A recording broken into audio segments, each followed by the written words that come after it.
Whoa, whoa. I didn't know that was going to happen. But hey, guys, what's going on? It is Ryan Feathers, Elite Pigeon Auctions. Happy Friday. The jet lag is gone. I'm back. I'm ready to roll. Happy Friday. Remember, it's Friday, guys. You can speed on the highway. It's okay. Thursday night, last night was a great little show. Not what we normally do, but we got it done. We went and looked at the pigeons from Chris Debacker. But tonight's a different night. Tonight we're gonna do some learning. So what do I mean by learning? We are gonna break down the loft tour of this week's breeder at Feathers Elite Pigeon Auctions. We are going to take the time and go through his loft tour. And if you are wondering, who are we talking about? We're talking about the one and only Chris Debacker, his second time here at Feathers Elite Pigeon Auctions. Yes, 5 sensational lots. I had people ask me, what is better? Chris Debacker, Gino Click, Stefan Lambrechts, Eddie Jansen.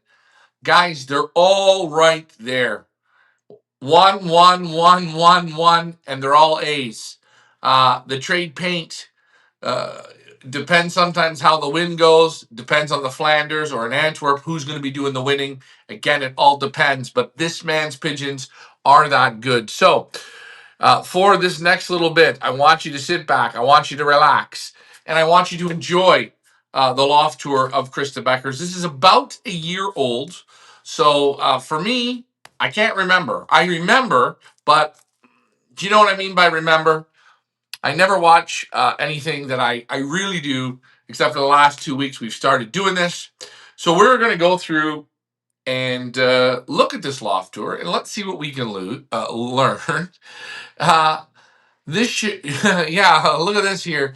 This show works best when you guys participate. What do I mean by this show? What we're doing right now, when we're watching this video, if you have questions or if I notice something that maybe I don't point out, I will stop the show and we will look at it. If I have to rewind a bit, I can. So that's what I'm saying. If you guys want to participate, you have a question, you have a comment, let me know. Again, if I can't answer it, maybe Chris will, or maybe one of our viewers will know as well. Anyways, please, if you like what we're doing, hit that subscribe button. That is the best way to help us out. If you want to also as well, really improve your breeding program. These pigeons from Chris Debacker are that good. The one and only Monsieur Peevler is in the house. I'm going to make myself a drink. I've got one of my absolute favorite bottles. Take a look at this bottle. Does this... Look at it. Ooh. Elite Vodka. We're going for it. Whew, she smells good. I'm going to try her first on the ice. Hendrix Craig is in the house. Hey now, what's going on? I hope you have your Pigeon Boss hoodie. Oh. And let me just throw this back out to you guys. Before we get into this, I'm going to taste this vodka straight in a moment. I wanted to just switch this over for a second. If you guys are interested in winning a free Pigeon Boss hoodie, you can do it. It's not hard. All you got to do is put a bid on one of these fantastic lots, put a bid on, and you automatically, let me go here. Hold on. Oh, I'm still learning.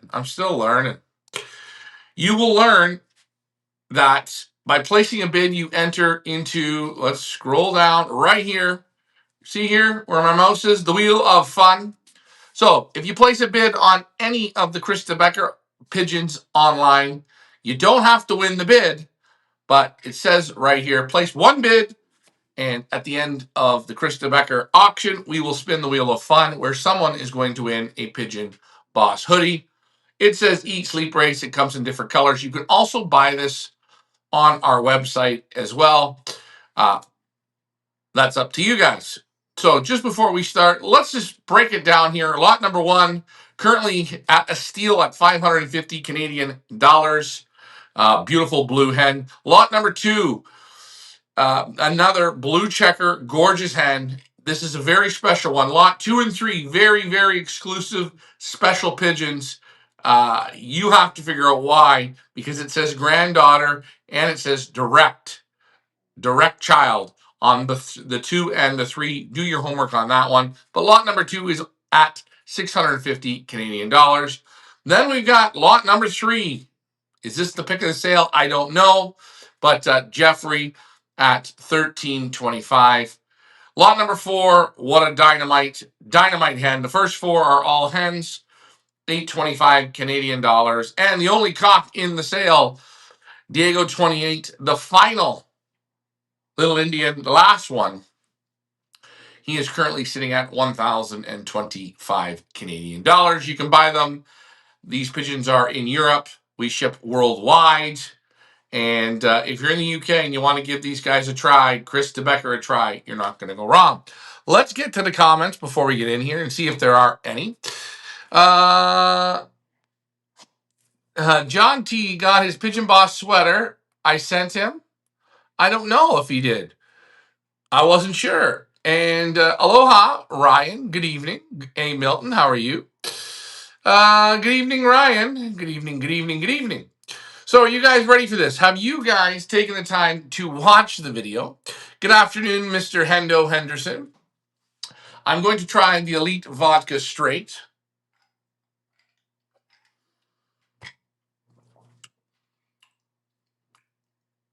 Not bad. No, it's not a bad one. I'm not a kind of a straight vodka kind of guy. I like it mixed. I'm not going to lie. I'm a mixer. Let's see when I fixed her up with the Love of Fresca here.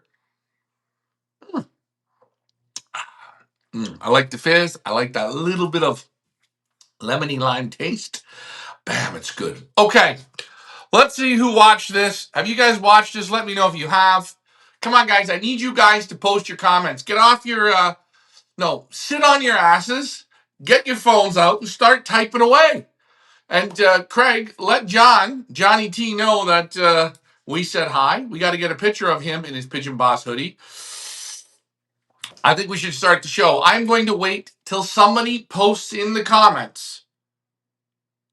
Let's start the show. As we wait, we're going to wait for you guys. I'm going to wait. I'm going to just come into it on my own. I'm taking my time. This loft tour is, let's just set her all up too. Let's get her set up. I got to set her up. She's set up. I mean, she's pretty much set up. Yeah, she's set up. Is she set up? Yeah, she's set up. We are set up. She's an hour and 13 minutes for this loft tour. So it's going to be a while. It's going to probably, yes, watched it. Hopefully you guys liked it. Okay. Let's get in. Will do. I am waiting for his picture with his Pigeon Boss, okay? I watched it having straight vodka. Whoa. Wow. Okay, we've got people now. Now, we're going to go through this. Let's watch it together. Guys, it's okay. You can ask a question. You can type it in. Be a part of the show. Help me help you. Help Chris. And guys, I don't want to tell you nothing. These birds are fantastic. Shall we start this? DJ, let's spin that shit. Here we go. Oh boy. I hate doing this. This is the rough part for me because why? I got to watch myself. Ugh. It'll be okay. It'll be over in an hour and a half. All right, guys. Chris Debacker. You guys enjoy it. Brought to you by Feathers Elite Pigeon Auctions. Let's get everything here in the screen. There we go. Oh boy.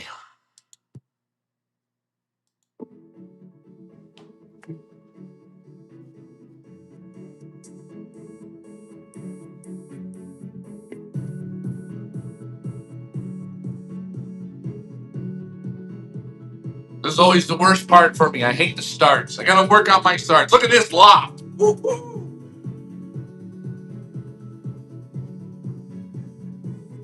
Broken, best pigeon stolen, still comes back and closes like a freight train. They can't stop this man. Look at the trophies. The hardest ones to win in Belgium. Take a look at him. He's my man, the principal, the only principal I've ever liked. As it is, Ryan. Feathers Elite Pigeon Auctions. I am here with Chris Debacker of Belgium. That's right. National superstar. Wins, wins, and more wins. Yeah. This man gets the results. It's windy there today. It's a beautiful afternoon here in Belgium. Now, he got lots of lofts, okay? This is basically a professional pigeon man. So let's remember this. He does it, he has 3 helpers, but he is, if you've ever seen the movie Master and Commander, yeah, he's the boss, okay? Chris, I want to thank you for allowing us to your loft. Yeah. Please give me a little information. I will give you some information, but not at all, because I'm sometimes a little bit angry that they come and to look for pigeons. But no, actually, I have clearly an alarm system and cameras, so I hope that they don't come back anymore. See that right off the bat, eh? You see that's still bugging him, and it would be too. He doesn't even want to have people in the backyard. Doesn't want to get his pigeon stolen. Chris, I feel your pain, my friend. So I have my breeding lofts. There are 25 pairs of breeding loft. So that's yeah, maybe the most important loft, because it's there and we can breeding champions. And in the loft there, you see that's one of the lofts of the youngsters for the first round. And in that loft, I play them with the door. Okay, so this loft here, this is his young bird loft, and first round he plays them with the door. You know what this means? Hens on one side, cocks on the other. A little bit of teasing. Let's keep going. Look at the roof too. You see, not a lot of sunlight goes in these lofts. Can you see that? I like the Spudniks. Nice loft. I separate cocks and hens. So and at the last, before basketing them, I let them together. Then in these lofts, you can see first 2 lofts are lofts for young cocks. The young cocks, I raise them on full widowship with an old hen. So here are around 40 young cocks to raise them with old hens. So you guys see it, 100%. 50 young cocks. They all get paired to old hens. The old hens are going to calm them down. The old hens are going to pair up. The young hens might not pair the same way. Young hens, the young cocks might not pair the same way. He's pairing basically young men with women. Number 1, perfect. Better than the open door, my opinion. So my question is, in this first loft for your young birds, it's just an open door. Yeah. Motivate them, young cocks to young hens, in here. Yeah. In this loft, it's old or young cocks to old hens. With old hens. Huh? That loft, these are, and the first, that's for the cocks, and loft against that, that's for the hens, old hens. So I raise them, but also with the open door, I raise them together, cocks and hens. When they go to the race, sometimes I let them together, sometimes not. It depends of the weather. So I raise 24 cocks there, and normally, no, at that moment, 30 hens. I raise them together, and we will see which hen is not paired and which one will. There's normally I raise them there with 48 pigeons, old pigeons, yearling pigeons, hens and cocks. Okay, now when you fly the young pigeons, do you find the young pigeons to young pigeons, that open door on that loft is better than the young cocks with the old hens? What do you find? That system I do with the young birds with old hens. I know for these cocks, it's a very good system because they have the same partner. I pair them up with these partner. So when there is one, he didn't came back from the race. I can put the hen in the aviary, so I don't have any problem. But what's the difference with the other when one of the partners don't come at home and the other partner is very good, so he don't have his. So right off the hop there, you see it. He's saying it. If you can do it, the old hens to those young cocks. The cocks always come home for the reward. When you do the open door, you guys all know it. They come home. If the partner's not there, there's a little bit of discouragement. I think there's more discouragement on the cocks than there would be on the hens. This is my thinking of it. But again, let's see what Chris thinks, what he's saying. But 100%, he definitely likes the old hens to the young cocks. He loses his partner, so you have to find a new one. And sometimes you lose this, and that way maybe sometimes 2 or 3 weeks. But that system, you never lose a week because they are every week motivated. The partner is at home and they come at home. So for me, it's a very good system. And these young cocks racing very well. I do it still till I think it's already 20 years I do it. And it's a very good system. Okay. So he uses the young cocks. He's using that sexual motivation. He's doing it for 20 years. Remember, we're in 2026 now. You know this works. This is definitely working. Randy's in the house. Randy just jumped a cheeseburger. What's going on, Randy? Brian Mansker is watching. Hello. Strike a pose. Yeah, we do that. And Jason Mihalik, we're going to ask him, what kind of vodka are you drinking? And you drinking it on the rocks or with no rocks? Let's hear what he says. But old hens to young cocks, 100%. I will do it again next year. I know a lot of breeders say they like flying hens. Yeah. You're one of the first that says they like cocks, especially young cocks. Do you not find the young cocks are too crazy, are too in the head, or how do you control this? Because you know the hormones. And the start of the season when they are young, I never show a hen. I don't show a hen. So when you wean them from the parents, they go in there with no hens. No hens. And they come back, and when they see the first time a hen, it's already their 4 or 5 race they do. Then first time they see a hen. When I go to the short distance races, that's 180 kilometers. Their second race, they see the hen because then they have already some experience. When I did it the first time, for example, 20 years ago, and they show their hand for the first time, they go to a short distance race. Then you make them stupid. They came out in Holland 300 or 200 or 300 kilometers further than that. So I don't do it anymore. I only show her their hand when they come home. And then when it is later in the season, for example, it's already August and they have already 10 or 12 races, then I can, at the end of the season, sometimes I show their hand. So he's keeping them calm. He's teaching them when they go in the basket for racing. The first look at 8 to 10 weeks, they come home to the hens. He doesn't pre-fire up the car, but he's slowly getting it into their head. When we go on that transport, when we go on that truck, when we come home, we get the hens. And it's probably taking a couple weeks, but he's not worried about those short races. He's just getting them used to it, slow and steady. Let's listen on. You can raise them very fast. So what you're saying is the first few races, you don't show them the hens at all. No. And then when you start to show them the hens, you only show them the hens on return. Yeah. And this is to keep them calm. Yeah. And when they come home, those young cocks, how long do you leave them with the hens? It depends. When it is a hard race, they can stay with their hens till the day after, in the morning after. That's no problem. So they know each other good, and that gives them a good motivation for the next time.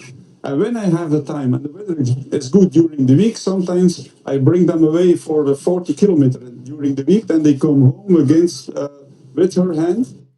Right there, he just tells you. He tells you there.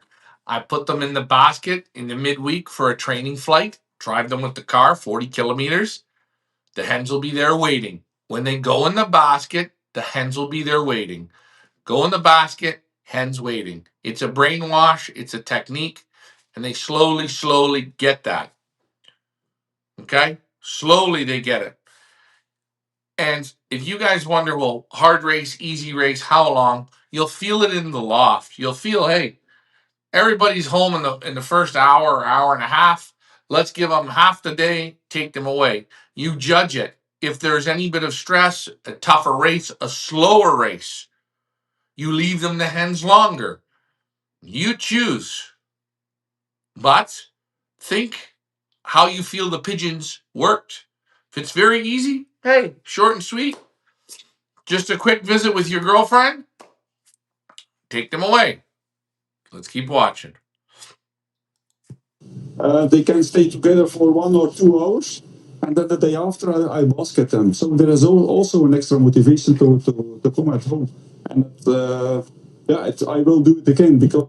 So you hear that. When he takes some training, a day or two before basketing of the race. So if he's basketing on a Thursday or on a Friday or on a Saturday, he train them a day or two before and he leave them for an hour or two just to motivate them. Jason Mihalik, he's having vodka. I think it's dead straight with no ice. Jason, you're a machine. Let's keep listening. I already showed it in last year's what these cocks can do. But I have to say, it are not these best young birds who are automatically my best yearlings will be. That's not so sure because they can raise above. Yeah, how do you say that in English? Above their limits. You motivate them above the limits. Okay, that's possible. So it's not when you have an extraordinary good young cock that he also will be an extraordinary good old yearling cock. But what you know is that you have raised them on that system and it was good. You don't have I don't change the system when they are a yearling. No. Okay. This is different between North American racing and Belgium racing. Just because you have a real good young bird doesn't mean he's going to carry over.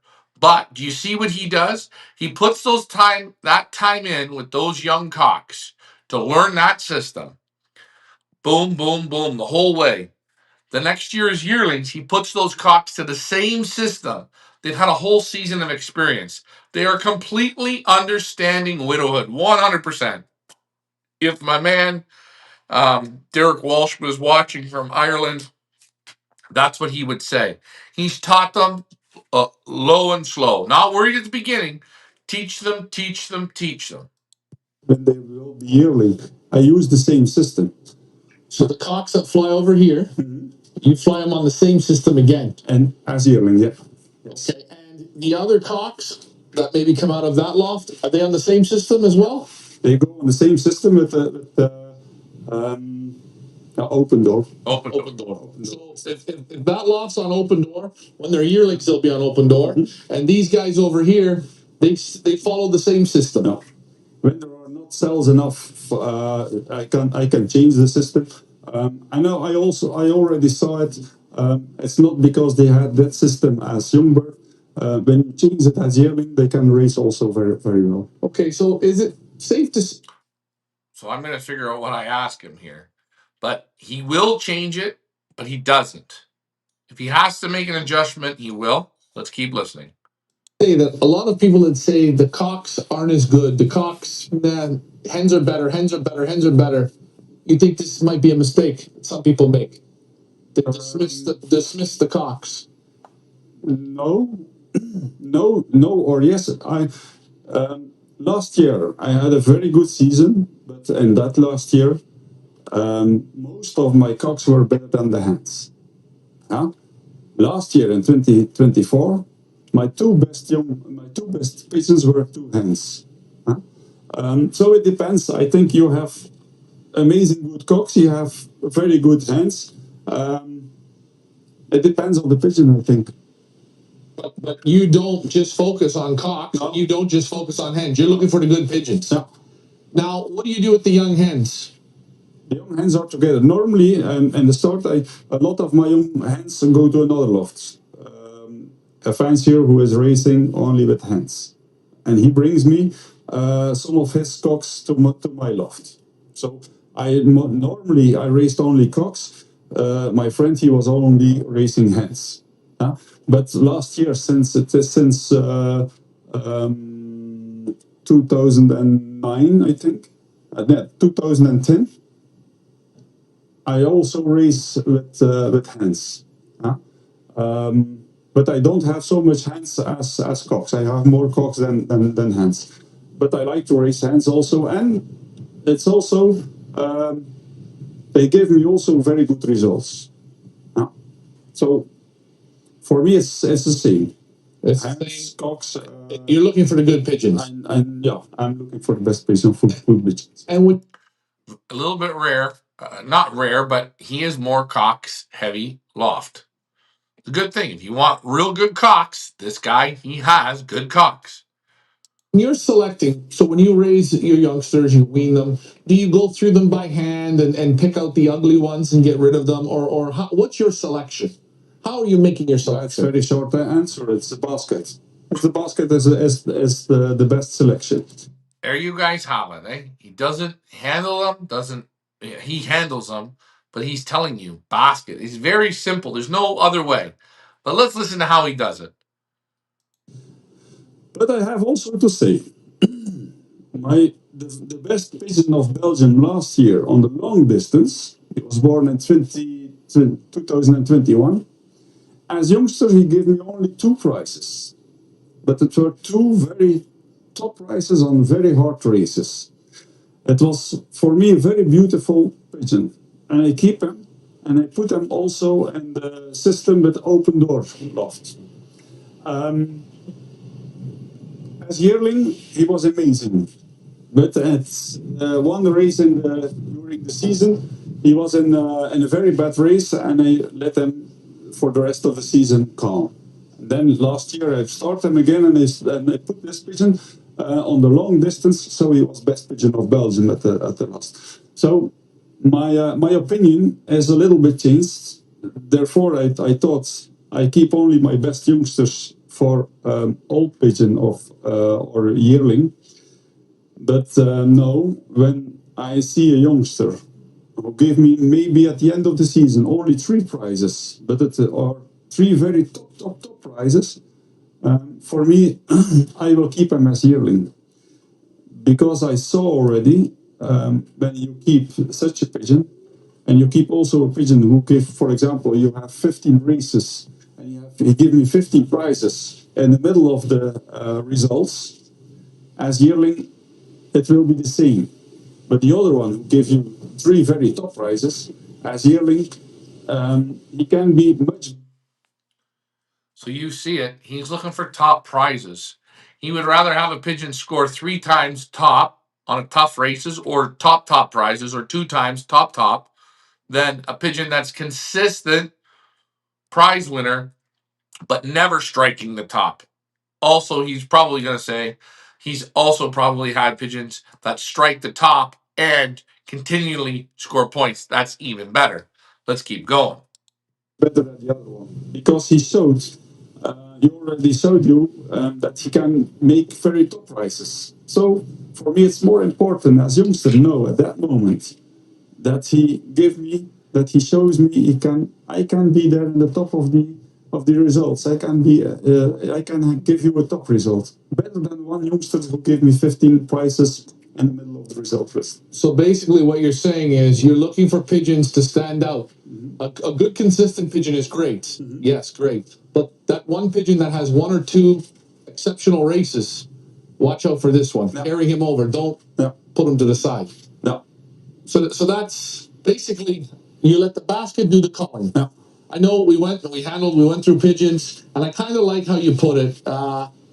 You word it, you don't know pigeons. The way you word it is very. The basket knows the pigeons. That's true. And it makes sense. I mean, He's also the only one who knows the pigeons, the basket. that's right. When you're handling, I'm sure we like what we like in our hands, but we can't see. But the basket never lies to you. That's true. With your young pigeons, what type of a training method will you put them through? What do you mean Like training at the beginning of the season? What's your sort of regime with them to get them ready for the races? The regime of the training system starts already when they are very young.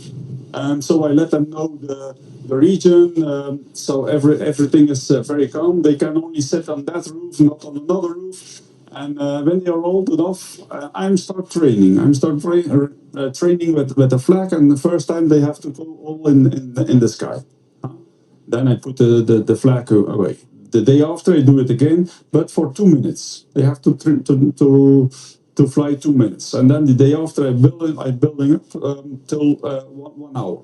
They have to raise 1 hour, and they know when the flag is outside, they have to train. There's no discussion. They have to train. They can't sit on the roof. They have to train, and when they are good, they go away, and they go away for. Now, you guys see this. Look at the pigeon lofts he's got. The young pigeons cannot sit on another loft other than their own.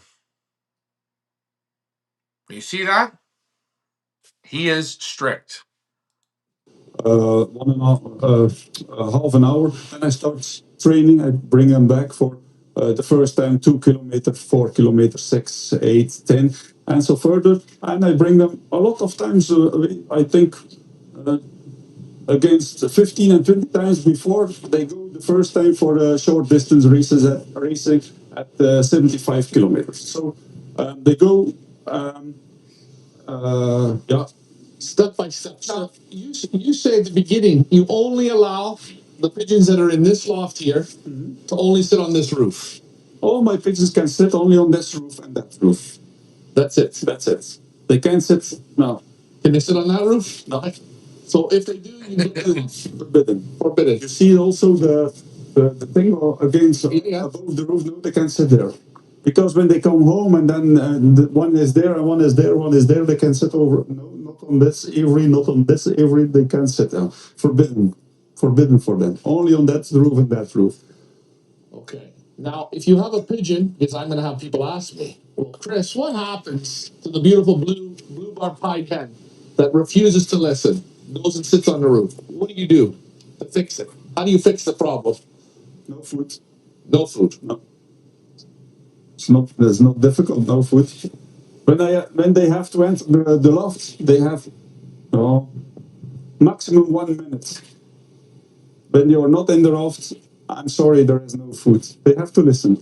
That's the only place where I've the boss, The control. I have nothing to say in my home because my wife is telling it. I'm a principal in the school, but I can't say everything because I'm not the boss there. My pigeon loft is the only place where I can be the boss. So the pigeons have to listen to me. Well, I don't know what to say on that one. If the pigeons don't listen, he just backs them off the food. We're going to hear how he does this.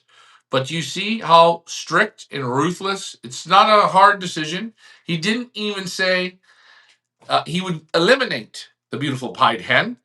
He said simply, I just back the food off. And they have to listen. 1 minute to trap. Let's carry on. I don't listen to the pigeons. So your method from when you start letting them out is you make them respect you for the feed. Mm-hmm. And I think we talked last year, you have a very interesting way of doing it. It's you put them on a timer. Mm-hmm. And if they do not come in, you don't even let them in. No. They can stay outside. They're in the, how we call it, Sputnik. Yes, Sputnik, yes. The Sputnik. They can sit there. And if all the food is gone from the other pigeons, then they can enter the loft. I'm sorry. And I take it only takes a few times before they're perfect. The day after, these are the first who enter the loft. I'm sure. And this system, you've been doing it for how long? This way? So, I think 25 years. So you know it works. You So don't have to listen. They have to listen. It's the only place where I'm the boss. And I know you're very, very strict with them, but it works. It works. I know lots of people complain about, oh, my birds don't trap, my birds don't trap. It's not the bird's fault. No, it's the fault of the fancier. It's not their fault. So you, oh, geez, hold on.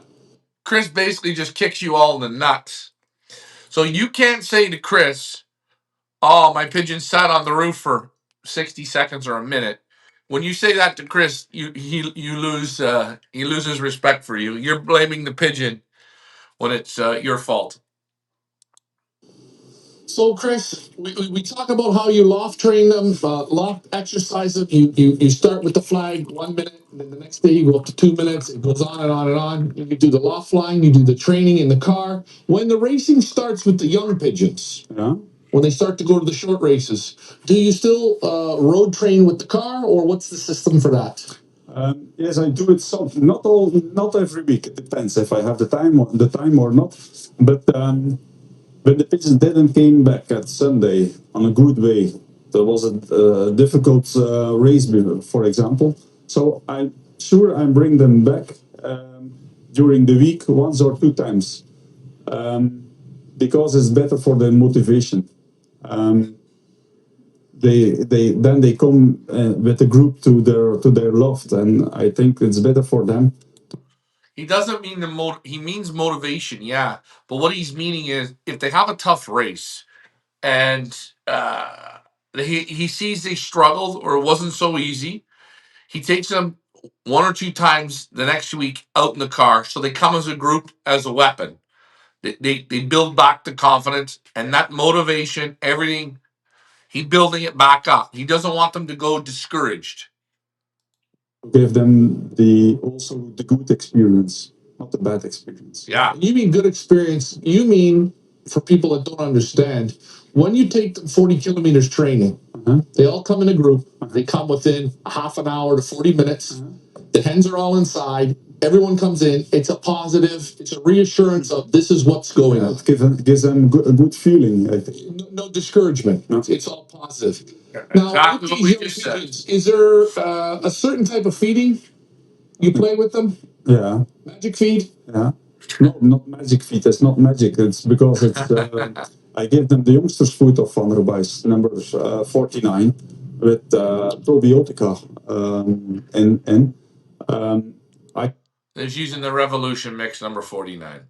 I tried it together with Dirk Lekens and Guy van der Roora. I think now it's 4 or 5 years ago we tried it. For me it was a very good experience because of the probiotica. Inside you don't have to give them a lot of less medicine. So in the Pro Revolution mixes, they have the probiotic pellet. It's not baked; it's pressed. This is what they're talking about. So just so you know, you can only get it from Van Robice. And so they are in a better condition. So you're talking about like the Revolution mix, right? Yeah, with the pellets. Yeah, with the pellets. Okay. I always give them also for my old birds, also for my young birds. And when the races are above 300 kilometers, I don't give them still the 49 Revolution. I give them also the 53 Revolution mix of Van Robice. It's not a little bit a stronger food. So it depends of the weather. When they give a headwind, I give more stronger food. And for the hens, the last 3 meals. For the cocks, the last 4 meals. Okay. Meals. Meals. Now, with the young pigeons, you feed them twice a day, once a day? Twice. Twice. In the morning and night. Is the food measured or is it by eye? No. The food is measured. In the morning, I give them 15 gram, and the evening 20 gram. So they have 35 gram a day. At the last days before basket end, for example, at 8 o'clock in the evening, I go again to my loft and I give them a little bit food extra. When I see they are eating. So I guarantee you, if you keep them on this regime twice a day, 15 grams per pigeon in the morning and 20 grams per pigeon in the evening, they're going to be like little rockets. You should see, and you see as he comes up to the races, he builds it up in the evening. Very good. It's very nice. And then I can basket them. For example, at Wednesday evening, they don't eat enough anymore. So at Thursday morning, I give them a little bit, no 15 gram anymore. I give them a little bit so they can eat before they basket them. They can eat. So that morning feeding, you kind of not give it a lot. Yeah. So the evening they eat good. Yeah. Especially the evening before they basket. That's right. The last meal. The last meal. It's for me, I think it's very important. You give them all energy to have a good race then. Okay, and any special oils, vitamins you put on the feed? I give also the oil 369 omega oil. Okay. These things I give, and also the endurance of Vanderbice. Endurance. I put it also not so much as before because the pellet is in there, but I give them also the endurance. And before, but when I basket them, I also give the e-booster of Vanderbice. E-booster. That's it. And that's it. Do you use any types of medications? When it is necessary, yes. I go to the vet. When the vet tell me no, it's necessary because the respirance is not okay, then he give me on his advice the medicine. But only then. When my pigeons are in a good condition and they come good to their lofts, have a good result, I don't go to the medicine, to the veterinary. But when I see the results are that's not so good, your training not so good, then I go to the vet. Normally at Sunday, when there is something happens, you can take action, make adjustments for the next race. So I know my vet is Pascal Arnaud, and sometimes he gave me something like doxycycline or amoxicillin. When it is necessary, I do it. Yeah. But when when it is not necessary, I don't do it. Every 3 weeks, I go with the drops to the vet. He controls when there is a little bit of coccidiosis, for example. Then I give medicine. I give the Apotex. Okay, so very simple. It's very simple. And you're constantly watching the pigeons. Watch how they loft fly, watch how they train, watch how they act with the hens. You're constantly watching. When you watch in a very good way, you can see when something happens. Okay. That's right. There's a lot of watching. For vaccines, anything special? Yes. Now, we talk about vaccines. This is a guy, he likes his vaccines. Now, listen carefully. Yes. They don't believe me, but I do a lot of vaccines. A lot. So when I separate them from their parents, I give them a vaccine, Paramyxorota. The first thing I do when I put them out of the nest is a vaccine, Paramyxorota. When all my youngsters on the loft, 3 weeks later, 2 or 3 weeks later, I do it again, Paramyxorota. That's 3 weeks. 3 weeks later, I do it for circovirus. Circovirus. 3 shots. Then I do it for pox, and then I do it for coli. So every E. coli. E. coli. Okay. So every 3 weeks, I give them a vaccine. So I give them 5 vaccines, and then we are 15 weeks further, and I already start train them, bring them away, and so that's your regimen for the vaccine. Do you do anything for herpes? Yes. I didn't tell it? No.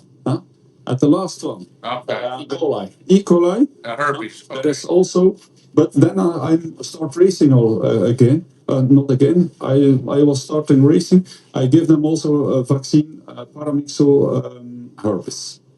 Herpes. So it's 5 or 6 times. And you don't. How long have you been doing this? I started with that since 2015, I think. Because in 2015, I had a problem with herpes. Okay? A lot of my youngsters, I bought one hen who was infected with herpes. And the youngsters out of that hen, when I separate them from the parents, they became ill. Yeah. Yellow things. Yeah, so for people wondering, what does herpes look like? Around their eyes, it were all yellow pus. Yeah, like a scab. And I didn't know what it was. So I killed this youngsters. They were not in good healthy. And the second round of the same hen I bought, the youngsters became ill in the nest. And the third round, also the same hen, they died. They died already in the nest. So on the first round, I saw, oh, there's another youngster who became ill, and the yellow things. Huh? And then my vet, I asked my vet, what's happening here? And then he told me it's herpes. You have to vaccine against herpes. And after 10 days, yeah, some of them I have to kill them because they became ill. And since then, I was starting vaccinating against herpes. Huh? Because then at that time, paramyxorota doesn't exist. Huh? So I started then, at that time, 2016, 2017, paramyxoherpes, cyclovirus, E. coli, and pox. Huh? Now I start with the vaccine, paramyxorota, cyclovirus, pox, E. coli, and eventually herpes. So 5 or 6 times I vaccinate. Some other fanciers, they are telling me you are stupid. But I'm sure I'm not stupid. Hello. What I see now, a lot of them, a lot of fanciers here in this region do the same. And what's the result of that? We don't have so much problems anymore for adenovirus. So all these problems, most of these problems are finished now. Last year I had a... So you see, he's vaccinating 6 times. You hear them all. Again, it's about the 26th minute of this video. UK Birdman, you're in the house. Nice to see you. Okay, lots of vaccines. This is what he likes. Little bit of adenovirus. You can sow the pigeons were not in a good condition for approximately a week, and then it was finished. But they had a bad drops and all these things. So that's it. That's your vaccine. Medication, very simple. You're watching the pigeons, but right from the beginning, you give them the vaccines. You keep on top of it, and you found since you've been doing it, very little problems. And if you have any problem, it seems to go by quick. No. No. Okay. Before I start training them, I also go to the veterinary, and sometimes last year I have a little bit of trichomonas. Guys, you hear how he breaks this down? Okay. Now, do you want to give your bird 6 times a shot? This is a professional. This is what he does. And lots of other guys are doing the same thing. Not all guys will be so open and honest about it. He does not give a shit. This guy wants the best competition. He'll tell people what he does. He does not care. He leaves no stone unturned. He's not afraid. This man is fantastic. And then I give them a cure, but for trichomonas. But after that, I stopped because I only give during the season. I only give the yellow drops for trichomonas. And how often during the season are you giving the yellow drops? Every week. What day of the week? When I basket them. Right when you Baskets, yellow drops. Let's hear every race. Same like Serge Van Alsacker. Lots of guys. Yellow drops when they're putting them in the basket on shipping night. Let's hear. basket them. Always when I basket them, I give every pigeon individually one drop in the back In the mouth? Yeah. Not in the nose. Not in the nose. Any type of respiratory, any type of drops for the nose, anything like this? No, only drops in the eyes. Just drops in the eyes. Drops in one drop, but for the eyes, and one drop, yellow drop in the mouth. Okay. One drop in the eyes for clean the eyes, and in the yellow drops in the mouth. It's interesting what he says about the vaccine. I think it's really important. Well, this is what he does. He's a professional. Now, you see how many weeks it takes him to give that 15 to 16 weeks. So just think about that. As soon as they come out of the nest, he's hitting them.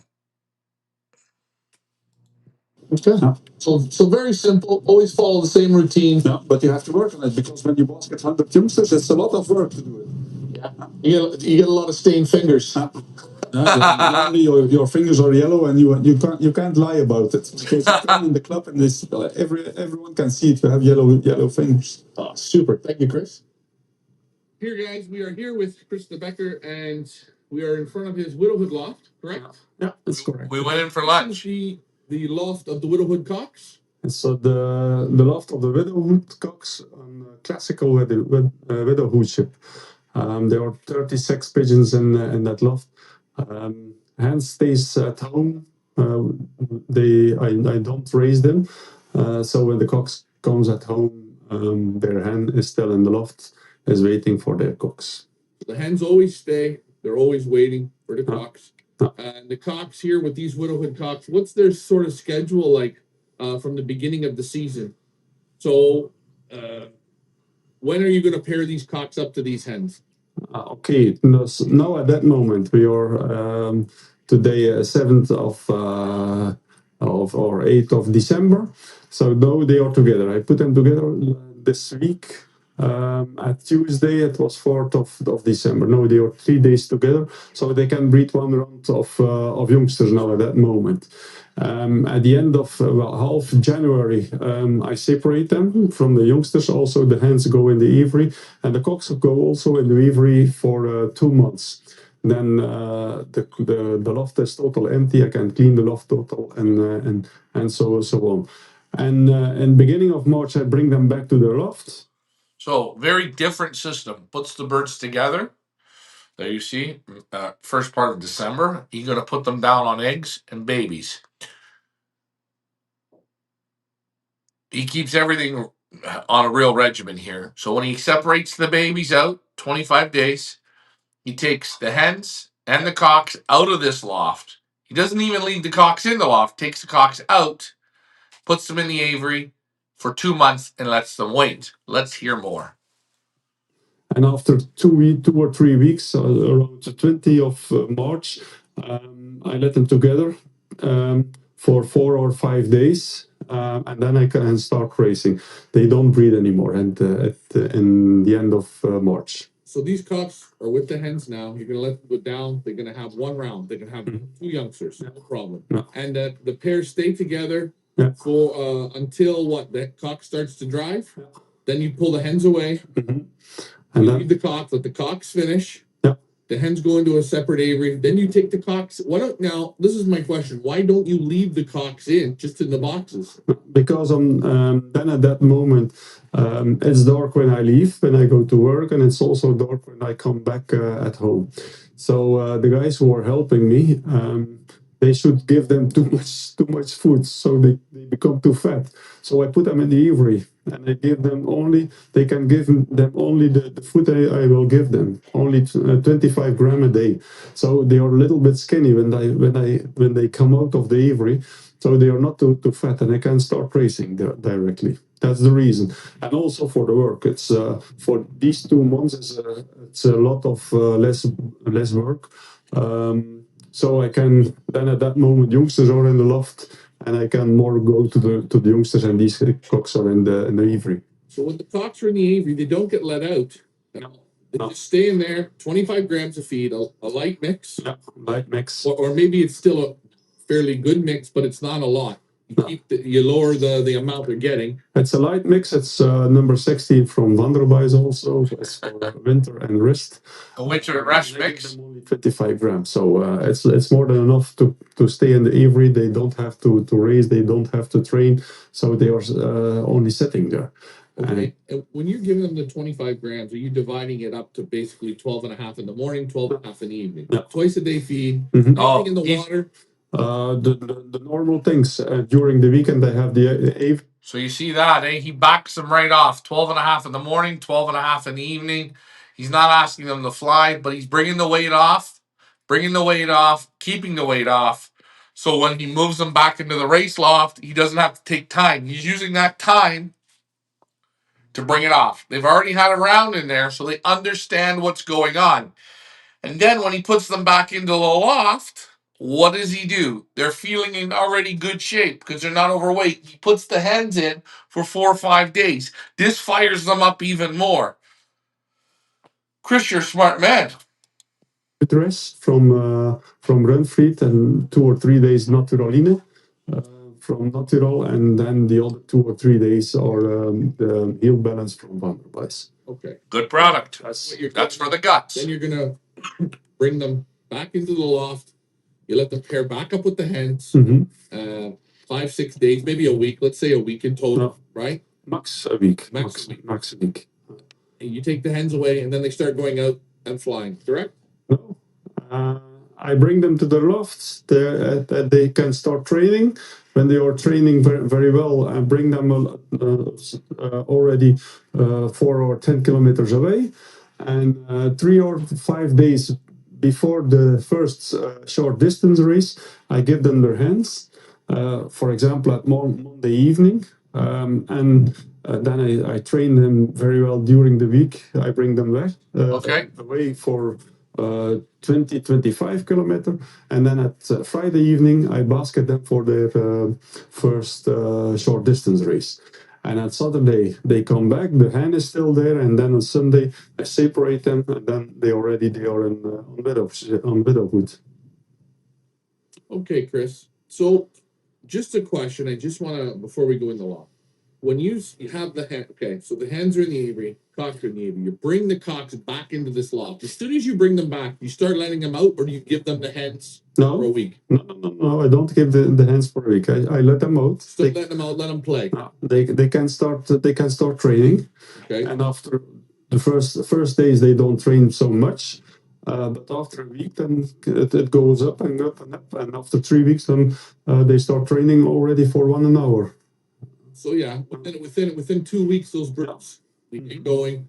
When you let the cocks out at the beginning, do you force them to fly, or do you let them just do it on? I don't force them. No, let them be. I let them be. They can train if they want. If they don't want, they don't do it. But I still give them a light food, and then they start training. And then I give also already the food number 57 of Androbice. It's a light sport food, and then they are already trained very well. Okay, so the birds, they're training well, they're flying well, exercising. They go once a day, the cocks, or twice? Once a day. Once a day, same time every day. Yeah. Same time every day. Mostly in the evening, in the late afternoon, for 5 o'clock or something. Yeah. And why have you picked that time of day? Is there a reason? Because then normally I'm already at home from my work, from school. And if I don't at home, then one of the loft managers can let them out. Okay, so cocks are out flying. And at what point will you give them the hens back? How close to that first race will you give them the hens for that 4 or 5 day? Or how close? When normally the basketing for the first short distance race is at Friday evening, and then I give the hens at Monday evening. Okay. So before that first race, that's the time you're gonna do. So when he takes those hens, so you guys understand it, takes those those cocks out of that aviary. They go from the aviary into the loft, and they start going out. There's no hens. No more hens. I thought there were, but there wasn't. He lets them out. They're good weight to start to fly. Within 2 to 3 weeks, they're working into an hour. Okay. Remember, I should have asked the question. Do you bring them up to 35 grams? From 25 to 35? He's going to slowly up it. I'm sure of this. But the week before the first race, on the Monday, if he's basketing on the Friday, he then gives them the hens for the whole week before they go on Widowhood. So they are also extra motivating for the first race. So what made you do it like this? It's a little bit different way. Mm-hmm. Pulling them out, putting them in the aviary, and then giving them basically before that first race, you give them the hens for almost 4 days. Mm-hmm. So what made you try this out? Is this something you've always done? No, I do it already for I think 10 or 15 years. Therefore, I let them together for 2 weeks. They can 2 weeks or some days more, and they can breed on the eggs for 4 or 5 days sometimes. But I think it's not necessary. It's also too much work to clean the lofts then, and I'm sure I know it's not necessary, and I think even it's better because when you give them and let them breathe for 4 or 5 days, they become calm again. And now with that system, they are first very motivating for the first race, and Because during the winter time they breed a couple of youngsters, so they know everything. They know their hand. They know the hen. They know the bok, and you're kind of building a little different motivation. You take them. I think even taking. Think about it, guys. He flew these same cocks on the same system as young birds, so they know it. Very smart man. And again, even with loft managers, still a little bit lazy. We don't want to clean the loft. We take them out. We let the loft be quiet. Them out of the loft for that little bit of time, it kind of makes them want to get back to that loft. Yeah. It's another thing I'm thinking. Very good, Ryan. We're going Very to good. go in and take a look. Okay, no problem. He's excited. I can tell, eh? Coming right into form now. Now we're going to see.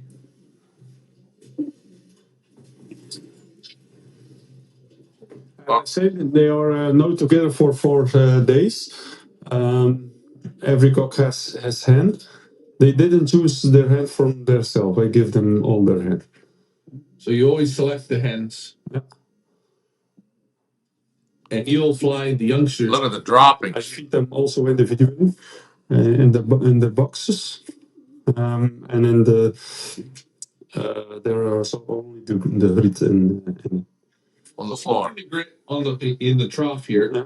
Why do you only feed them in the boxes? You always feed them only in the boxes? Because that's her, how do you say, territorial? That's their. So he's only feeding them in the boxes. That's their cell. That's their box. That's their condominium. He wants more domination. That's their apartment building or their home. Yeah. So there are 3 lots of 12 boxes. 3 lots of 12 boxes. And I take it if you lose a cock, you just shut the box. Yeah. And that's it. And that's it. Oh, that cock's nice to the right. That's the classical way. Look at him. Oh. Oh. Look at the nice droppings, eh? Look at the nice down feathers. Look at the white feathers. Together. And I'm showing you the floor here. Water's on the floor.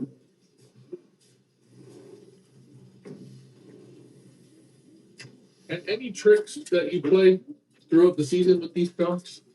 Anything you do for extra mo? Guys, look right here in these boxes, okay? Look at the down feathers already. We're in December. Already in good condition. Oh, these birds are in great condition. They're not acting stupid with the camera. Everybody's calm. You see, everything is uniformed. Motivation? No. No, I never showed their hand when they go to the race. And you see also making, like Xavier Verstrada said, dark spots. Do you see here in this box where this blue cock's coming out? You see this solid piece that he can just get behind? Dark here, nice dark places. Pigeons like dark places. Remember that. Like, man, what a nice loft. The only thing I do is turning on their nest, and they can go on in the nest, and that's the only thing I do. So during the week they can go in the box, but not in the back. Not in the back. Not in the. Okay, so he only allows them to stay in here, in this part of the box. He closes this off so they can't go in. When it's time to motivate them, he opens this up so the cock can have the whole box. That's another telltale sign. Hey, time to go to work. Giving them little telltale signs. He did this also as young birds. Remember, this is the same system. Nest. No. And how before the race, where will you allow them to go into the back? How far before? That afternoon to get into the back of the box. No, I let them in, and when the last one is in his box, I take them and put them in a basket. So, you see how this opens up here? Before the race, just before basketing, he opens all the cells. The cocks all go into the box, into the back here. Once they're all in, he starts taking the cocks out. So very short. Very short, and sometimes when, for example, for a long distance race, and I put only 4 or 5 pigeons in that race, I take them from the loft directly in the basket and finished. I don't believe in that kind of motivation. Okay. So just simply open them up, let them go into their box for a minute, That's basically telling them what you want to have done. And they're always eating in the boxes, even when they come home. Yeah. When they come home, they also have drinking in the boxes. So both. Nothing on the floor. Everything is in the box. So that's their spot. The hens you leave, I take it in the box. When will you allow the hens and the cocks to be together? Right away? Or no? When they come home. Yeah. Well, right away. Cock comes home. I open it and they are together and it's finished. They can eat and drink in the box and yeah. Okay. Close the front so they're locked in. Yeah. And how long will you leave them locked in for? It depends of the race. For example, a short race, and they had for 1 hour to race. Then they can stay 1 hour together. When the race was for 2.5 hours, they can stay for 2.5 hours together. He's using common sense. Race, I let them together till this evening. Sometimes still in the morning after. So basically, you just feel it out. And when you take the hens out, all the hens come out at the same time. Everything's done. Yeah. Also, guys, here's something. Ventilation. You see where his head is? That's open right here. That's only maybe a foot and a half of ventilation. Everything in the back is closed. So the birds have no draft on them. The boxes then get shut, the cocks can stay to the outside, and just back to the system again. After a race, normally when's the first time you'll let the cocks out for exercise? When they come home at Saturday, the first thing they go is on Monday. I never let a pigeon out on Sunday because then it's a rest day. Rest day. Also for me. So rest for you and the pigeons. Yeah. They just stay in here. Now, when they're in the section, will you let them come into the windows? No. I see you have curtains. I've done that during the when it was COVID. Then we can start season later because we couldn't race in that year in 2021. We only could start the season a few months later. So the season starts. I think it was in the end of May, and then I put them in the darkness because to make the season and to start the season later. But normally you don't. I don't use them. No. Do you play around with the vents at all, or is it always stay the same? Last 3 years it stayed like it is now. Before that, when it was evening, I closed it. But no, I don't do it anymore. Any heating you put in the loft? Out of this, there is warm. There is a heating other. I thought, but before I thought it was very important, but also that I don't use it. It was. It's not necessary. It costs too much. I have installed it, but it's not. I don't use it anymore. Guys, we're here with Chris Debacker. So that's basically how you do it with the cocks. Same with the hens. Anything different when you're flying the hens? And there is total difference because I raise them both and the other lofts. I raise also cocks and hens. And the hens I raise are paired with the cocks I raised. So it's a total widowship. So that's also another loft. And let me ask you, is there a big difference between this loft and the other one in performance? No. Some weeks this one's better, some weeks that one's better. For example, last year, second national ace pigeon of great middle distance was in that loft. Sixth national ace pigeon great middle distance yearling was on the other loft. Fourth national ace pigeon on the long distance was also on the other loft. Fifth national ace pigeon small middle distance was again on that loft. So you hear the results in a year. National ace pigeons, guys. The condition is where do you go to bid? Guys, did you just hear what he just said? Hold on. I'm gonna just for just a little bit. Let's just hear. No. Some weeks this one's better, some weeks that one's better. Listen. For example, last year, second national ace pigeon of great middle distance. Second national ace. Sixth national ace. Sixth national ace. Great middle distance here, it was on the other loft. Fourth national ace pigeon on the long distance was also on the other loft. Yeah. 5 national ace pigeons, small middle distance was again on that loft. So 4 national ace pigeons in 1 year. Guys, when the he's a conditions are freak good, when they are both healthy, I in a think good the way. system is not so important, I think. Really? So you think it's maybe more of the pigeons, pigeons' health, and then maybe the little motivation at the right time?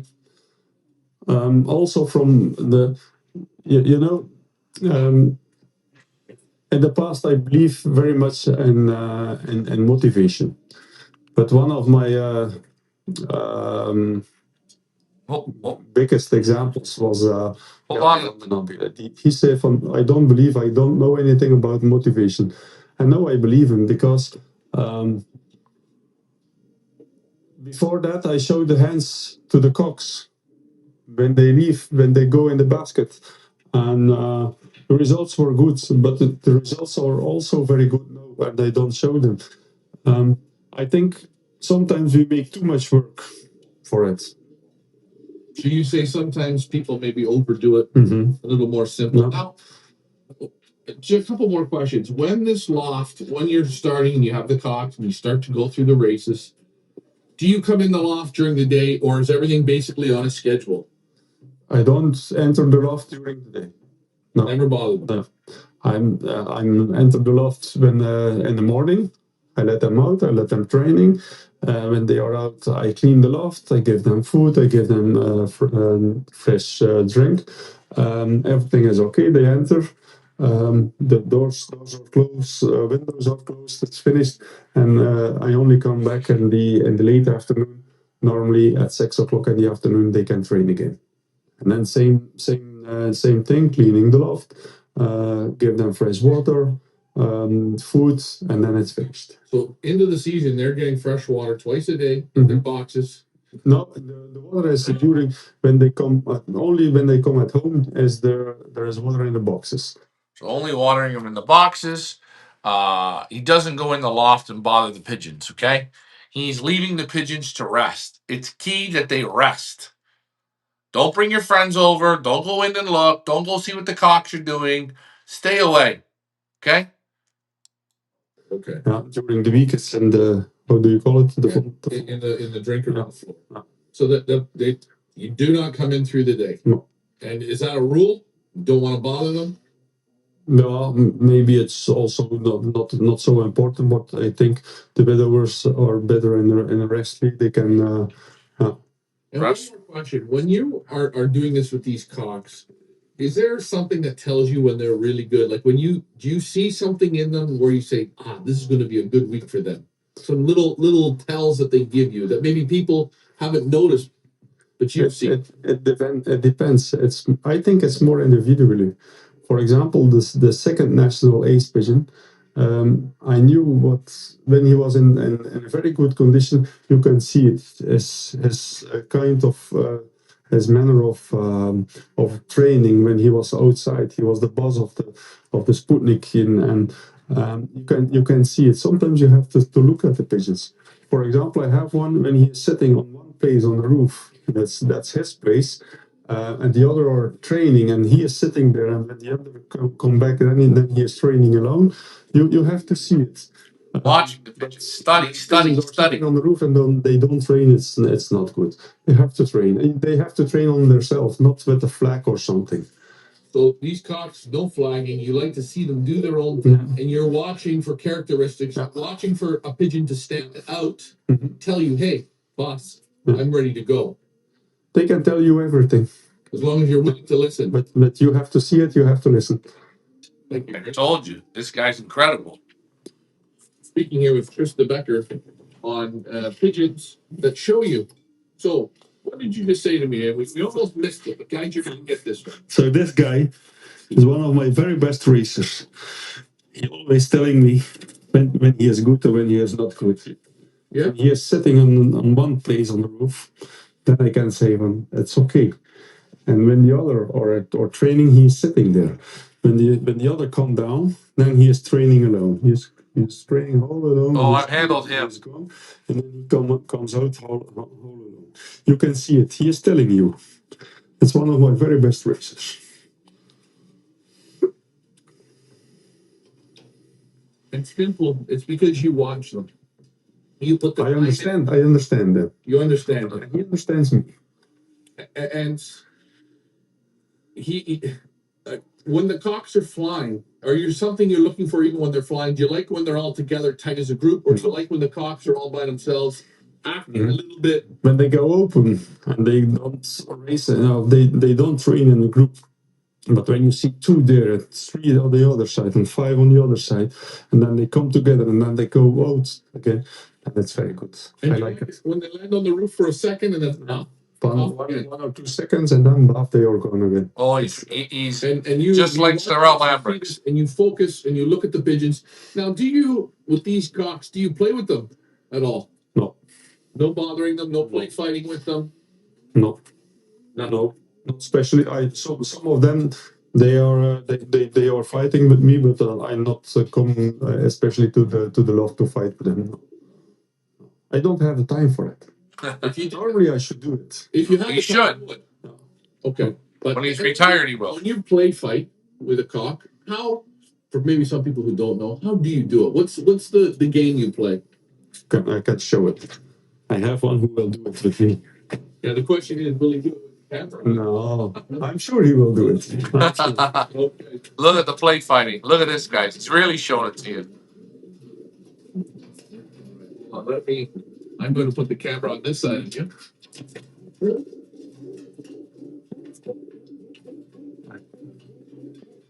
Normally he's fighting when I handle him. Yeah. During the season when I handle him, that's a 5 national ace base for him. No, 5th match. And then he's fighting them. He's fighting.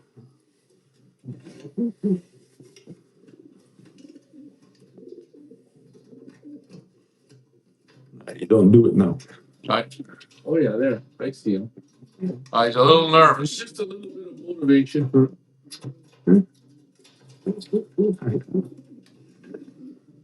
I understand. So a little bit of play fighting. Cox always wins. Cox always wins. I don't know. If you enjoy it, do it. I don't think you're going backwards. But I like it. I like it more with youngsters.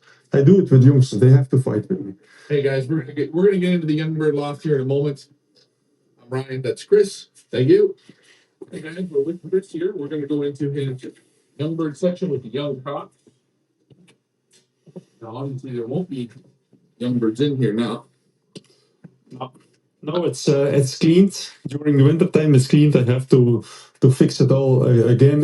Everything is loose. So I cleaned it all with high pressure water, and it's almost ready to place up the youngsters again. So in that loft, I put when I separate the youngsters from their parents, I put in every loft 32 young cocks. So the cells are already on that way. So they have their own place, and this loft as I say, it's only 4 cocks. Yeah. This loft only has how many? 32. 32. So a cock per box. Yeah. These boxes are 2 cocks. Okay. So he's opening up for a double. Okay. When I lose one, I close that. So there are only enough places for each pigeon, for each cock. Okay. Yeah. And when I start training them, after the first short distance race from Clermont, that's 180 kilometers, then there is a hand in the box. Yeah. So they see their hand, but sometimes the first race they are all sitting on the floor because they are angry because there is another pigeon in their box. And after some hours they see it's a hand, maybe it's interesting for me. So you see how he does? They know it. Yeah. And they are paired up. They know their hand, and so I can start racing young cocks with an old hen. That's the system. So if you have a cock There's a cock on this side and there's a cock on this side. No. Let's say though you don't lose this cock. When I place them on the loft, there is only a cock on this side. There is nothing on this side. Oh, okay. So that's his place. All right. When after the third race, the first race from 180 kilometers, then they know already a little bit away to their home. And then when they come at home for the first race from 180 kilometers, so then there is here a hen. A hen. Okay. And then the cocks are already 6 months old. Mm-hmm. They are ready to have a hen. And the first time they don't know there.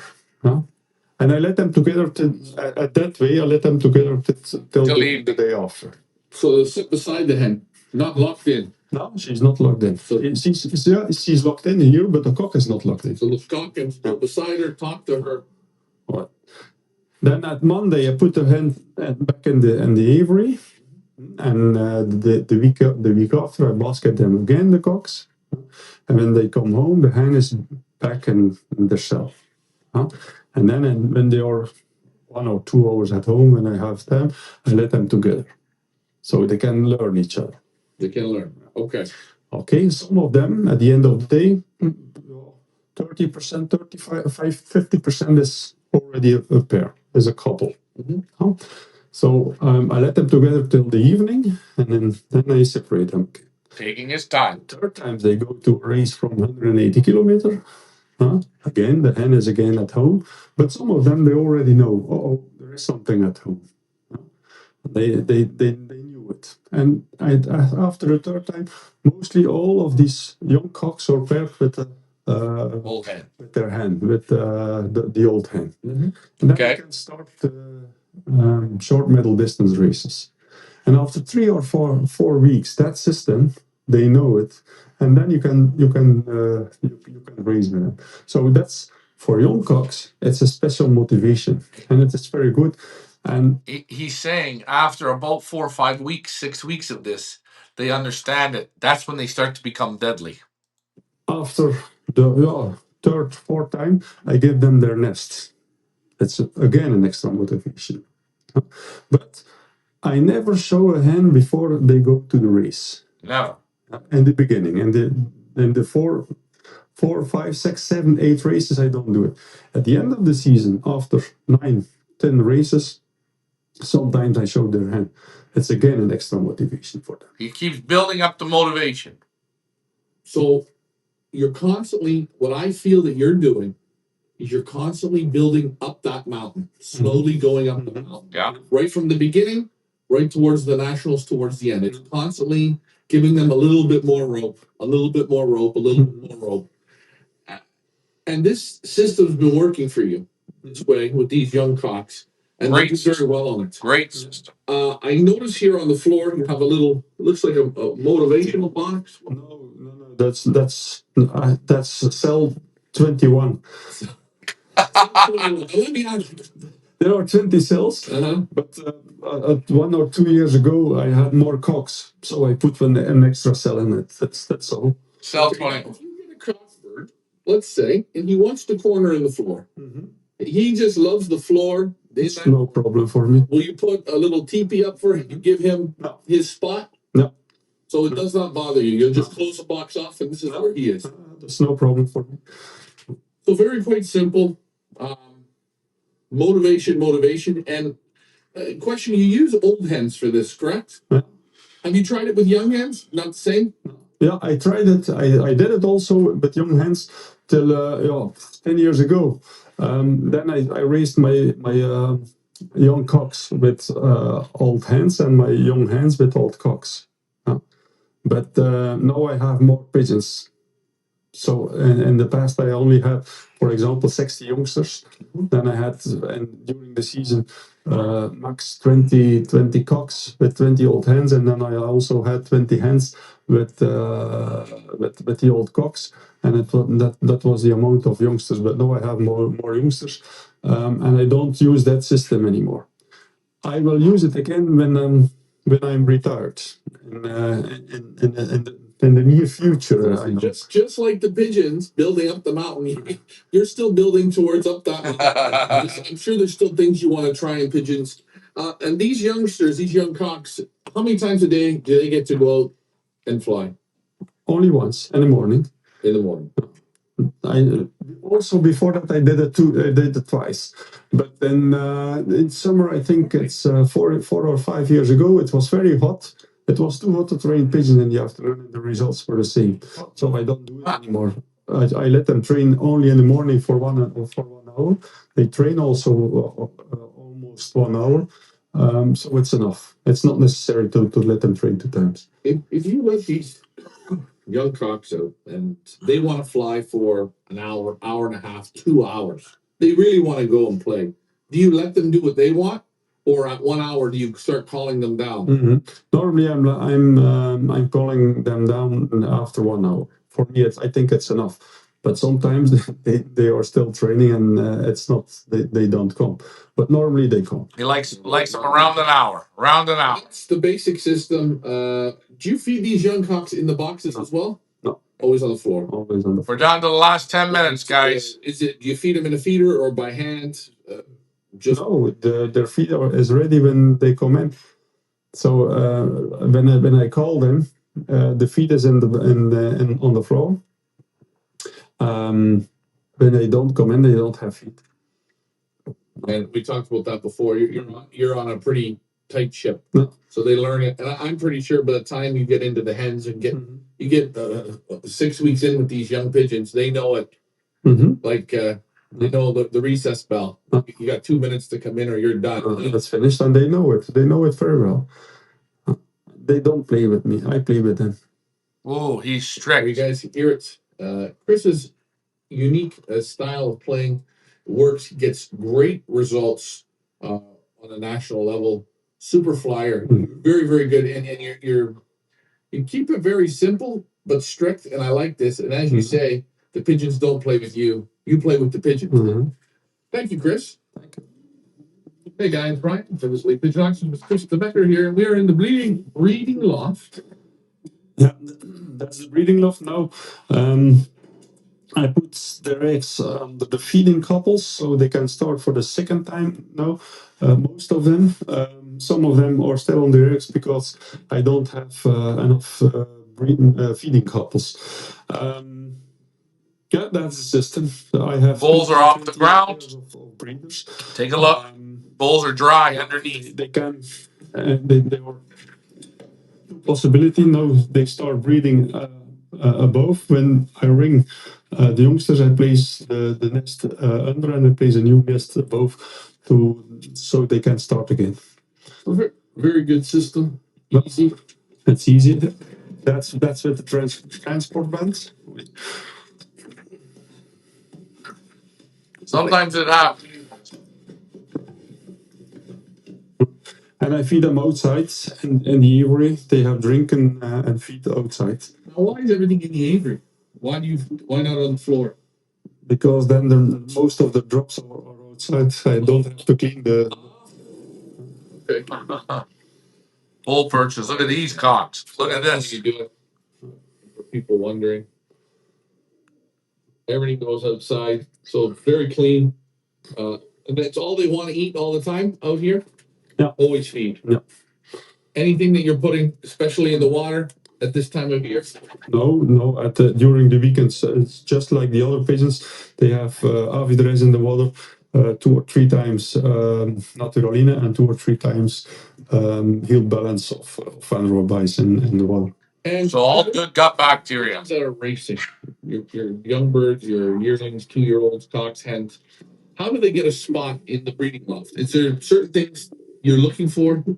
They got to hit so many results to make it in the breeding loft, or you're just what's your? But I put one of my, for example, one. Maybe he's on the nest here. So this one. What is this? This one was one of my very best breeders, racers. It's 24, 554. But he was fighting now. He is on the breeding loft because it was also first it was a very good racer, and second he gave me already very good youngsters when he was a racer. So yeah, because you're trying those cockbirds, you're trying youngsters off of them. You already know after 2 or 3 seasons of flying them how the children are doing. Yeah. And that gives you an indication. If you have a cockbird that's racing extremely well, but all of his youngsters that you've taken out of them, you lose them, they don't listen good, something's not right. You just don't have any left. Are you interested in bringing him into here or no? When he was extraordinary, yes. I gave him another chance in the breeding loft. But after 2 or 3 years, and I don't have any good youngsters, because when he is in the race loft, you can only have one pair of youngsters in a year to raise them. Right. Yeah. So there is a great possibility that they lose them. You lose them. They had an accident or all these things. So it's not so easy to have from 2 youngsters. If you already have 2 youngsters, because sometimes the eggs are broken during the winter, or there was one. So he's saying, be patient. Be patient. It's not so easy to know it after 2 or 3 years from. So you're saying you sort of, if they do race good, you don't see much success from that race loft, you'll put them in here. How long will you give them in here? Max 3 years. Seasons. Yeah. And in here, these cocks are going to get roughly how many youngsters will you take out of them? 6. So 3 years, 18 to 24, roughly, give or take. And that'll tell you. If you don't see it, hear the patience. Hear the patience. All breeders, all cocks, yes. Yes. Old hens? Old hens now. What's too old for you? 6 years. After 6, you don't like to breed out of them. For example, now my best breeders. Yeah. My very best breeders now at that moment are not together with the best hen, because the hen is already 6 years old. So for the first 2 rounds, I put them together with a younger hens. Puts the good cocks to younger hens. One pair of eggs. Switch. I put the eggs under a feeding couple. Right. I have a second round of eggs. Right. Then I put the hen in the aviary, and then I give them their best hen back. So, and then I have 2 rounds of bumpers with the old hen, but I don't lay the eggs under a feeding couple because they are older than 5 years old. Okay. There was a friend of me, who told me. Listen. So there's a friend of yours. What does he tell you? He told me, Chris, did you ever have seen a super pigeon who is born out of a hen older than 5 years old? And I thought, from bullshit. Also, an old hen can give you very good youngsters. It's true, she can give you very good youngsters. But I didn't find any super pigeon born out of a hen older than 5 years old. I'm still looking for it, but I still believe she can give you good youngsters. But for racing with youngsters, I didn't find one. Maybe it's bullshit, I don't know. But I didn't find one. An amazing good pigeon born out of a pigeon who is older than 5 years old. Maybe it's bullshit, but I didn't find it. Didn't find it. He's been a national champion, guys. His opinion. Chris always challenging people, and that's good. So old cocks, so you've seen it, but just old cocks with young hens. We're just wrapping this up, guys. Only a few more minutes. For the start during the winter time. No, in 2 weeks when they lay their second round of eggs, then I put the old hens back in the breeding loft. And you let them just do it naturally. They raise a round, give them a new bull, they raise another round, and you take them away. No. And then that's it? Is it finished? It. No. Well, sometimes they ask me for these pairs a couple of youngsters. Sometimes also during summer, I will try a nearly inbred. For example, mother and son, or father and daughter, and I try to have near inbred. Sometimes you have a great result. Sometimes it's not. Sometimes mostly it's rubbish. Okay, so when you pair a mother to a son, or father to a daughter, yeah, that's right. Youngsters come out. Is there something that you're looking for in those youngsters? when the feather is very good, when I like them, They stay. sometimes I put them directly on the breeding. Okay. Have you had success with this? Yes. Inbreeding, Brothers they and Yes. gotta come out perfect though. So you'll do brother and sister, you'll do father, daughter, mother, son, and you're looking for super quality. And I almost think what you're trying to say to the people watching is the quality has to be as good as the parents, if not better, for them to. There I say it. Breeding. Thank you, Ryan. If you get one that's bad feather, weak back, big looking head, out of balance, Gotta go. it goes away. Not interesting. Not interesting. So inbreeding Great tour. works. I like how you break it down. You inbreed. Nice. You inbreed only inbreed. Thanks, Randy. Super ones together.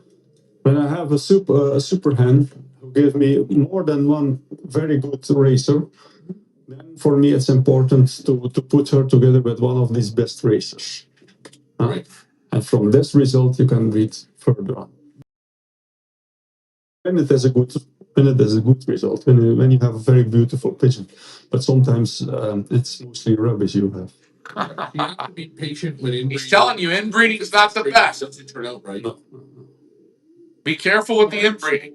It's quite simple. And how often? I mean, so I guess the question here with these cocks normally have their spot because. And how long will you let an old cock go for until? So now this year I have one of my very old cocks. He's 10 years old, but I saw now he gave me last year again.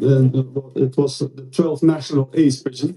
It's a son of stuff. Son of stop. Look at our options. Stop. You hear it again. Stop. So it's possible it's finished with him. So an old cock when God, I love these pigeons. Look at them. He can stay till he don't fill the eggs anymore. You want to be a cock here. My final question. When purchasing pigeons, you go out and buy a pigeon or get a pigeon from someone. Are you looking to bring a cock in or a hen? Or does it matter? It doesn't matter, but I like to have a hen because otherwise you can have a lot of breeders, too much breeders. So for me, it's more. I like to have more hen. That's the only reason. Otherwise, when you should have a cock, you can breed more youngsters from a cock when you have a new bloodline. If you wanted to find a new bloodline, but for me, no. At that moment, I should have so many breeders. It should be too much. So basically, what you're saying is you'd rather get a good hen because you can use her and not take up room from your cocks. Yeah. He's a cock loft. I take it you like as close as you can get to the tree. The directs are the best, or a super. When you're buying pigeons, if you buy a pigeon, bring it in, you're always looking for a direct. Is that correct? A direct child. Direct child. Direct child. He says it. I want to thank you for taking the time for showing us this. Again, great loft tour. Thanks for participating. Thanks for giving me your best. And I will say, you're a very, very, very smart pigeon man. This has been one of my favorite interviews. Guys, like, share, and subscribe. That is Chris Debacker. Yes, he will keep winning. He's slowly climbing up the mountain. Wait till he retires, guys. It's going to hurt you. Bye for now. There you guys go. There he is, Chris Debacker. Wow. This one's come to an end. Hope you guys enjoyed this. This auction closes. That's right. Chris's auction closes tomorrow night. 5 super lots. Take a look. Do your homework. You've only got 5. 1 cock and 4 hens. So there's nothing wrong with this. Remember, this guy's bloodline is deadly. He wins with cocks. He wins with hens. The bids are all in Canadian dollars. Wake up and do your homework. I hope you learned something tonight. I hope you enjoyed it. I like doing it. I say it again. I think one of my favorite loft tours. This guy is the man. He'll be on the next Pigeon Boss tour, I believe. I'd really like to introduce him to loft manager Richard. Hopefully we get that opportunity. Anyways, guys, I'd love to stay and chat, but that was Friday night watching our show. I'm now 3 in. Who are we going to have next week? I can't wait to see. These pigeons are exceptional. Guys, I'm Ryan, Feathers Elite Pigeon Auctions. Check out our our closing video here. Maybe you'll be on it. You guys are the best. Thanks for tuning in. I'll see you guys tomorrow night when this auction closes. Wake up. In 1 year, 5 national ace pigeons. Thanks for flying with me, guys. Bye for now.